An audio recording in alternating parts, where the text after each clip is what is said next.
இன்றைய தலைப்புச் செய்திகள். தமிழக அரசியலில் அதிரடி திருப்பம். YMCA மைதானத்தில் தலைவர் விஜயின் மாஸ்டர் ஸ்ட்ரோக். இறுதி பிரச்சார முழக்கம்.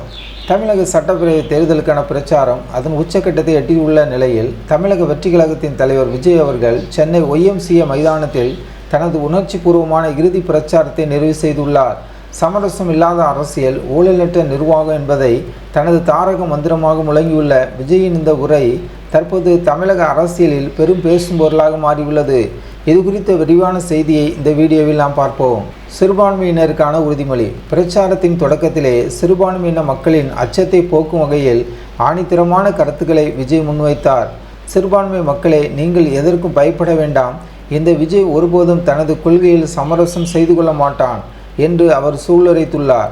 குறிப்பாக பாஜகவுடன் தேவக சமரசம் செய்து கொண்ட ஊடகங்களின் செய்திகளை முற்றிலுமாக மறுத்த அவர் விக்கிரவாண்டி மாநாட்டில் எடுத்த மதச்சார்பற்ற சமூக நீதி கொள்கையில் தாம் உறுதியாக இருப்பதை மீண்டும் நிலைநாட்டியுள்ளார். ஊழல் செய்தவர்களே மத்திய அரசுக்கு அஞ்சி சமரசம் செய்வார்கள்.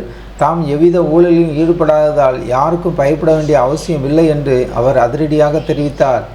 திமுக மற்றும் அதிமுக மீதான விமர்சனம். தமிழகத்தை மாறி மாறி ஆட்சி செய்யும் திமுக மற்றும் அதிமுக ஆகிய இரு கட்சிகளையும் விஜய் கடுமையாக சாடினார்.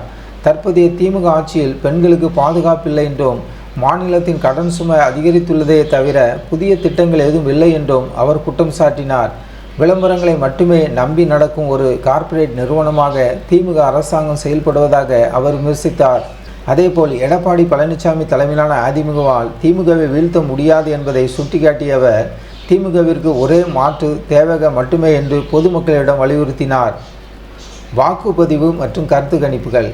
ஜனநாயக கடமை நிறைவேற்ற இளைஞர்கள் திரண்டு வர வேண்டும் என்று அழைப்பு விடுத்த விஜய் இந்த முறை தமிழகத்தில் வாக்குப்பதிவு சதவீதம் 90ஐ தொட வேண்டும் என்ற இலக்கை முன்வைத்தார். ஊடகங்களில் வெளியாகும் கருத்து கணிப்புகள் அனைத்தும் கடுப்பில் விடப்பட்ட கணிப்புகள் என்று சாடிய அவர் அவை திட்டமிட்டு ஒரு மாயை உருவாக்க முயல்வதாக குறிப்பிட்டார். தேவக நிச்சயம் ஆட்சி அமைக்க என்ற நம்பிக்கையை தொண்டர்களிடையே விதைத்த அவர் மக்களின் உண்மையான தீர்ப்பு தேர்தல் முடிவுகளில் எதிரொலிக்கும் என்றார்.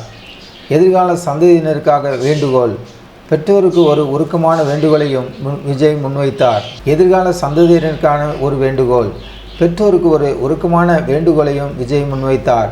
உங்கள் குழந்தைகளின் முகத்தை பாருங்கள், அவர்களின் எதிர்காலத்தை எண்ணி பாருங்கள்.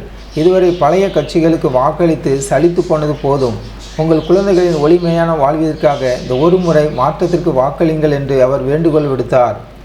கரூர் சம்பவம் மற்றும் இறுதி வேண்டுகோள்.